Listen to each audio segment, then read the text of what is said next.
మీరందరూ చేతుల ముందు చాపండి. స్టూడెంట్స్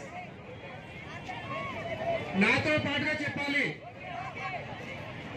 భారతదేశ పౌరులమైన మేము ప్రజాస్వామ్యంపై విశ్వాసంతో మన దేశ ప్రజాస్వామ్య సాంప్రదాయాలను స్వేచ్ఛాయుత నిష్పక్షపాత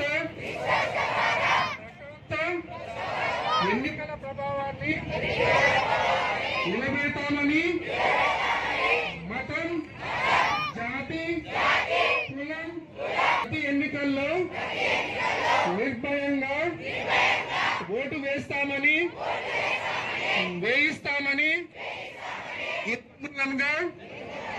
ప్రతిజ్ఞ చేస్తున్నాను.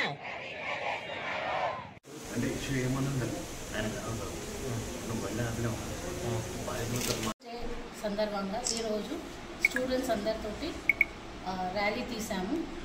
ర్యాలీలో తీసిన తర్వాత ర్యాలీలో ఓటర్ల ప్రతిజ్ఞ చేయించాము అందరితోటి, స్టూడెంట్స్ తోటి. ఈ ముఖ్య ఉద్దేశం ఏంటంటే ప్రతి ఒక్క స్టూడెంట్ ఎవరైతే 18 years నిండి ఉన్నారో వాళ్ళు ఓట్ అనేది హక్కుని వినియోగించుకోవాలి. ఫామ్ 6 ద్వారా ఓట్ అనేది నమోదు చేసుకోవాలి. అండ్ ఓటు అనేది ఎన్నికల ప్రభావాన్ని మతం, జాతి, కులం, వర్గం, భాష లేదా అటువంటి ఒత్తిడులకు ప్రభావితం కాకుండా ప్రతి ఎన్నికల్లో నిర్భయంగా ఓటు వేస్తామని ప్రతిజ్ఞ చేస్తున్నాం.